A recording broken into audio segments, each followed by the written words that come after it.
Actually প্ৰথমতে মই আপোনালোকক ধন্যবাদ জনাইছোঁ। আপোনালোকে যে আমাৰ এই সাম্ভাব্য বিপদৰ সময়ত আমাক অলপ নজৰ ৰাখাকৈ যে খবৰ ল'বলৈ আহিছে, তাৰ বাবে আপোনালোকক ধন্যবাদ জনাইছোঁ। এতিয়া কোৱা কথাখিনি মই কি ক'ম, দুৰ্ভাগ্যজনক কথা। হয়তো বহুদিন বিৰতিৰ পিছত আমাৰ এই দলংখন কিমান দিনৰ মূৰত সম্পূৰ্ণ কৰিলে আপোনালোকে হয়তো গমেই পাইছে।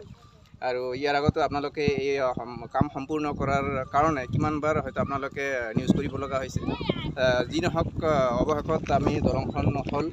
কিন্তু দুৰ্ভাগ্যজনক কথা যে এই ৰাস্তাৰ দলংখনৰ দুইফালে যিটো ৰাস্তা আছে, এই ৰাস্তাখিনি তেওঁলোকে যে ইমান খৰখেদাকৈ মানে আগতে লেট কৰিলে বহুত, পিছত এনেকৈ খৰখেদাকৈ মানে অপৰিপক্কভাৱে আৰু মানে কোনো পৰিকল্পনা নোহোৱাকৈ যে কামখিনি কৰিলে, যাৰ বাবে আজি এই অৱস্থা হৈছে মই ক'ম আৰু।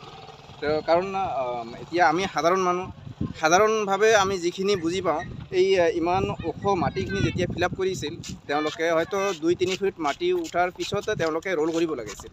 কিন্তু তেওঁলোকে হয়তো আমি দেখাত তেওঁলোকে একেবাৰে আগতে মাটি ফিল আপ কৰি লৈছে, তাৰপিছতহে ৰোল কৰিছে। সেইটো এটা কাৰণ হ'ব পাৰে।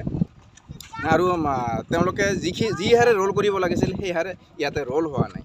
আৰু ছাইডত আপোনালোকে দেখা পাইছে হয়তো বল্ডাৰখিনি আছে, বল্ডাৰ পেচিংখিনি হোৱা নাই। বল্ডাৰ নথকাৰ কাৰণে হয়তো দুইফালে মাটি ঢলি গৈ আছে। হয়তো এতিয়াও ভালকৈ বাৰিষা অহাই নাই, তাৰ আগতে এই বৰষুণৰ পানীতে এনেকৈ দাবি গৈ আছে। কাৰণ যদি ৰোল হ'লহেঁতেন মাটি ইমান নাদাবে। মাটি দাবাৰ ফলত হয়তো লাহে লাহে আমাৰ এইটো ৰাস্তা বিচ্ছিন্ন হৈ যোৱাৰ এটা উপক্ৰম হৈছে। হয়তো বিভাগীয় কৰ্তৃপক্ষক মই হয়তো টানি অনুৰোধ জনাম যে আপোনালোকে অলপ সুদৃষ্টি দিয়ক, যাতে আমাৰ এই ৰাস্তাটো হয়তো মেৰামতি কৰি যিখিনি বল্ডাৰ পেচিং লাগে বল্ডাৰ পেচিং দিব, ছাইড বাম যিখিনি লাগে ছাইড বামখিনি দিব, আৰু এটা যাতায়াতৰ এটা সুচল ব্যৱস্থা যেন অতি সোনকালে কৰি